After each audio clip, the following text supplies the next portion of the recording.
আজকের পর্বে শেয়ার করব নিরামিষ দিনের একটি অত্যন্ত সুস্বাদু পদ, ভাপা পোস্ত।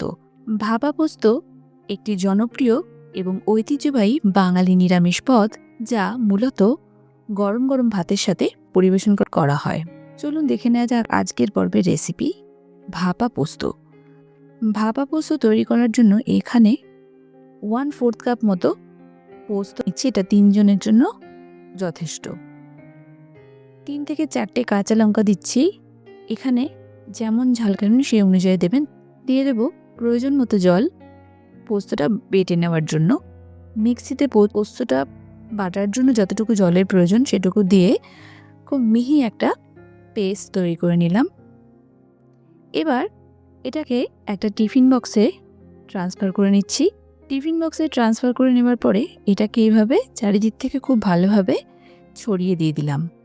এরপর জারটা ধুয়ে সামান্য পরিমাণ 1 থেকে 2 টিস্পুন পরিমাণ জল এতে দিয়ে দিলাম। এবার খুব ভালোভাবে মিশিয়ে নিয়ে উপর থেকে দিয়ে দিলাম স্বাদ মতো নুন আর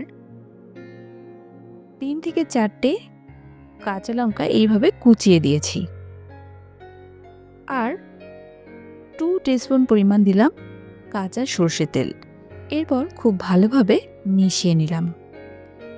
এরপর ঢাকা দিয়ে এটাকে স্টিম করতে হবে। সেই কারণে একটা প্যানের মধ্যে 2 কাপ জল দিয়ে মিডিয়াম ফ্লেমে এটাকে 2 মিনিটের জন্য একটু গরম করে নেব। 2 মিনিট পরে যখন দেখবেন জলটা হালকা গরম হতে শুরু করেছে, তখন এতে একটা খাবারের স্ট্যান্ড রেখে উপরে একটা প্লেট রেখে টিফিন বক্সটা এতে বসিয়ে দিয়ে 10 থেকে 15 মিনিটের জন্য মিডিয়াম ফ্লেমে এটাকে স্টিম করে নিতে হবে।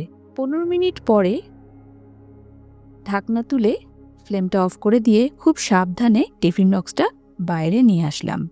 এটা খুবই গরম থাকে, খুব সাবধানে এটাকে তুলবেন। এরপর টিফিন বক্সটা হালকা ঠান্ডা করে নিতে হবে। খুব বেশি ঠান্ডা করবেন না, এটা কিন্তু গরম গরমে পরিবেশন করা হয়। 5 থেকে 6 মিনিট পর এটাকে খুব সাবধানে খুলে নিলাম। এখনও গরমই আছে। দেখুন, ভাপা পোস্ত কিন্তু একদম রেডি।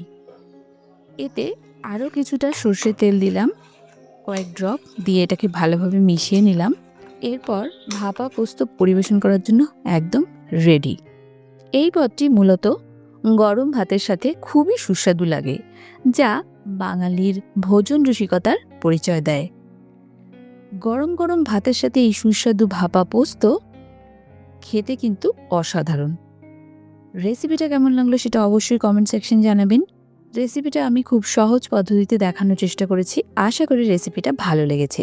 রেসিপিটা ভালো লেগে থাকে তাহলে ভিডিওটিতে একটা লাইক দিয়ে দেবেন এবং সকল বন্ধুদের সাথে শেয়ার করবেন।